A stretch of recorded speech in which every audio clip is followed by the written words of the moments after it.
ದೇವರ ಸ್ವಂತ ನಾಡಲ್ಲಿ ಕಂಡು ಕೇಳರಿಯದ ಘೋರ ದುರಂತ ನಡೆದು ಹೋಗಿದೆ. ಜಲಾಸುರನ ಅಟ್ಟಹಾಸಕ್ಕೆ ಇಡೀ ಊರೇ ಸರ್ವನಾಶ ಆಗಿದೆ. ವರುಣನ ತಾಳಕ್ಕೆ ಕುಣಿದಿರೋ ಭೂದೇವಿ ಎಲ್ಲವನ್ನ ಕೂಡ ನುಂಗಿಬಿಟ್ಟಿದ್ದಾಳೆ. ಕೇರಳದಲ್ಲಿ ಸಂಭವಿಸಿರೋ ಗುಡ್ಡ ಕುಸಿತದಲ್ಲಿ ನೂರಾರು ಜನರ ಸಾವಿನ ಚೀತ್ಕಾರ ಕೇಳ್ತಾ ಇದೆ. ಅದೆಷ್ಟೋ ಮಂದಿ ನಾಪತ್ತೆಯಾಗಿದ್ದು ಕ್ಷಣ ಕ್ಷಣಕ್ಕೂ ಕೂಡ ಸಾವಿನ ಸವಾರಿಯೇ ನಡೀತಾ ಇದೆ. ಅಲ್ಲಿನ ಕಷ್ಟದ ಪರಿಸ್ಥಿತಿಯನ್ನ ಮೆಟ್ಟಿ ನಿಂತಿರೋ ನ್ಯೂಸ್ ಫಸ್ಟ್ ಜನರ ಕಷ್ಟ ಕಾರ್ಪಣ್ಯಗಳನ್ನ ನಿರ್ಭೀತಿಯಿಂದ ನಿಮ್ಮ ಮುಂದಿಡ್ತಾ ಇದೆ.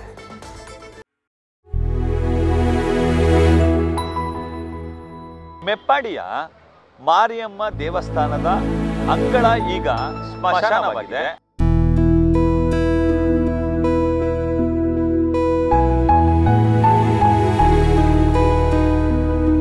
ಕುಟುಂಬಸ್ಥರು ಆಗಮಿಸಿ ಆ ಮೃತದೇಹಗಳನ್ನು ತೆಗೆದುಕೊಂಡು ಹೋಗುವಂತ ಕೆಲಸಕ್ಕೆ ಮುಂದಾಗ್ತಾರೆ.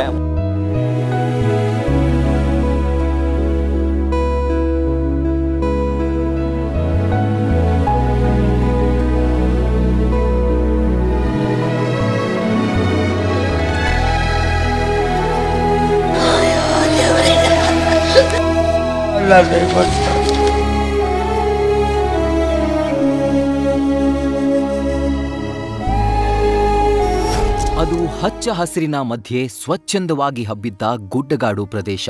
ಅಲ್ಲಿ ಮನೆಗಳನ್ನ ಕಟ್ಕೊಂಡು ವಾಸ ಮಾಡ್ತಿದ್ದ ಸಾವಿರಾರು ಜನ. ಆದ್ರೀಗ ಅಲ್ಲಿ ಊರಿಲ್ಲ, ಎಲ್ಲಾ ಸ್ಮಶಾನ, ಎಲ್ಲೆಲ್ಲೂ ನೀರವ ಮೌನ. ಅಳಿದುಳಿದ ಪಳೆಯುಳಿಕೆಯಂತಿರೋ ಮನೆಗಳು, ಎತ್ತ ನೋಡಿದ್ರೂ ಎಲ್ಲವೂ ನೆಲಸಮ. ಇದು ದೇವರ ಸ್ವಂತ ನಾಡಿನಲ್ಲಿ ಗುಡ್ಡದ ಭೂತಕ್ಕೆ ಆಹುತಿಯಾಗಿ ಅಕ್ಷರಶಃ ನರಕವಾಗಿರೋ ಮೆಪ್ಪಾಡಿಯ ಪ್ರದೇಶದ ನೈಜ ಚಿತ್ರಣ.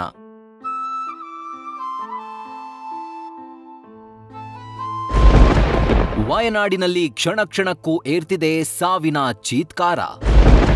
200ಕ್ಕೂ ಹೆಚ್ಚು ಮಂದಿ ಬಲಿ, ಊರಿಗೆ ಊರೇ ಸ್ಮಶಾನ.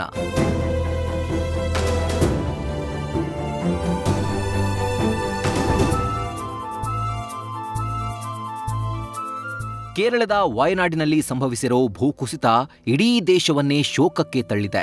ಜಲಾಸುರನ ಆಘಾತಕ್ಕೆ ದಕ್ಷಿಣ ಭಾರತದಲ್ಲಿ ಎಂದೂ ಕಂಡು ಕೇಳರಿಯದ ಅನಾಹುತ ಸಂಭವಿಸಿದೆ. ರಾತ್ರಿ ಮನೆಯಲ್ಲಿ ಮಲಗಿದ್ದವರು ಮಲಗಿದ್ದಲ್ಲೇ ಚಿರನಿದ್ರೆಗೆ ಜಾರಿದ್ದಾರೆ. ಮಳೆರಾಯ ಮಾಡಿರೋ ಮರ್ಮಾಘಾತಕ್ಕೆ ಗುಡ್ಡದ ಭೂತ ಬಾಯ್ತೆರೆದು 200ಕ್ಕೂ ಹೆಚ್ಚು ಮಂದಿಯನ್ನ ಆಹುತಿ ಪಡೆದಿದೆ. ಕ್ಷಣ ಕ್ಷಣಕ್ಕೂ ಸಾವಿನ ಸಂಖ್ಯೆ ಏರುತ್ತಲೇ ಇದೆ. ಎಷ್ಟು ಮಂದಿ ಬಲಿಯಾಗಿದ್ದಾರೆ ಎಂಬ ಅಂಕೆ ಸಂಖ್ಯೆಯನ್ನು ಮೀರಿ ಜವರಾಯನ ಅಟ್ಟಹಾಸ ಮುಂದುವರೆದಿದೆ. ಇಡೀ ಊರಿಗೆ ಊರೇ ಸರ್ವನಾಶವಾಗಿದ್ದು ನೂರಾರು ಜನ ಇನ್ನೂ ಕಣ್ಮರೆಯಾಗಿದ್ದಾರೆ.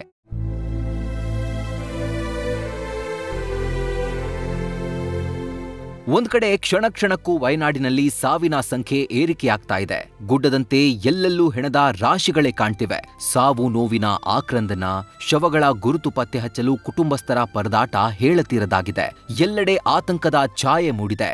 ತಮ್ಮವರು, ತಮ್ಮ ಕುಟುಂಬಸ್ಥರನ್ನ ಕಳೆದುಕೊಂಡು ನಿತ್ರಾಣವಾಗಿ ನಿಂತಿರೋ ಜನರ ಅಸಹಾಯಕತೆ ಕಣ್ಣಿಗೆ ಕಟ್ಟುವಂತಿದೆ.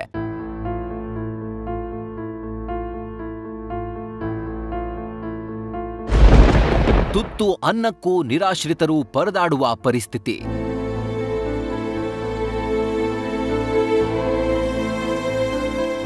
ಒಂದೆಡೆ ಗುಡ್ಡ ಕುಸಿತ, ಮತ್ತೊಂದೆಡೆ ಮನೆ ಮಠ ಕಳೆದುಕೊಂಡು ಜನರು ಬೀದಿಗೆ ಬಿದ್ದಿದ್ದಾರೆ. ಕಾಳಜಿ ಕೇಂದ್ರದಲ್ಲಿ ಸಾವಿರಾರು ಜನ ತುತ್ತು ಅನ್ನಕ್ಕಾಗಿ ಪರದಾಡ್ತಿದ್ದಾರೆ. ಬಿಪಿ, ಶುಗರ್ನಿಂದ ಹಿರಿಯ ಜೀವಗಳು ಸಂಕಷ್ಟಕ್ಕೆ ಸಿಲುಕಿವೆ. ಇನ್ನು 20ಕ್ಕೂ ಹೆಚ್ಚು ವೈದ್ಯರು ಕಾಳಜಿ ಕೇಂದ್ರದಲ್ಲಿ ಚಿಕಿತ್ಸೆ ನೀಡ್ತಾ ಇದ್ದು 70ಕ್ಕೂ ಹೆಚ್ಚು ಸ್ಟಾಫ್ ನರ್ಸ್ಗಳಿಂದ ರೋಗಿಗಳ ಆರೈಕೆ ಮಾಡಲಾಗ್ತಾ ಇದೆ. ಸದ್ಯ ನಿನ್ನೆವರೆಗೂ ಐಷಾರಾಮಿ ಜೀವನ ನಡೆಸ್ತಾ ಇದ್ದವರು ಇಂದು ಉಡಲು ಬಟ್ಟೆಯೂ ಇಲ್ಲದೆ ನಿರಾಶ್ರಿತರಾಗಿದ್ದಾರೆ.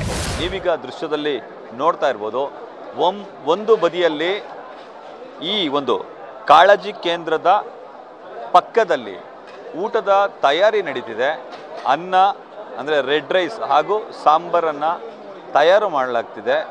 ಮತ್ತೊಂದೆಡೆ ಇಲ್ಲಿಗೆ ಇರುವಂತಹ ನಿರಾಶ್ರಿತರಿಗೆ ಕಾಳಜಿಯನ್ನು ವಹಿಸಲಾಗಿದೆ. ಅವರೆಲ್ಲರಿಗೂ ಕೂಡ ಊಟದ ವ್ಯವಸ್ಥೆಯನ್ನು ಮಾಡಲಾಗಿದೆ. ನೀವು ದೃಶ್ಯದಲ್ಲಿ ನೋಡ್ತಾ ಇರ್ಬೋದು, ಮೊದಲಿಗೆ ಪುಟ್ಟ ಪುಟ್ಟ ಮಕ್ಕಳಿಗೆ ಊಟವನ್ನು ಉಣಬಡಿಸಲಾಯಿತು.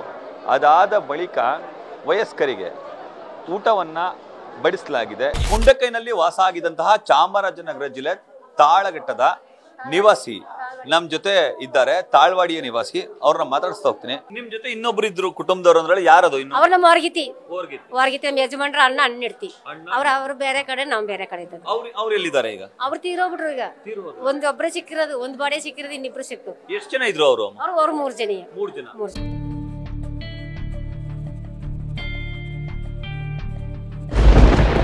ನ್ಯೂಸ್ ಫಸ್ಟ್ ತಂಡದಿಂದ ಸ್ಥಳದಿಂದ ನಿರಂತರ ವರದಿ.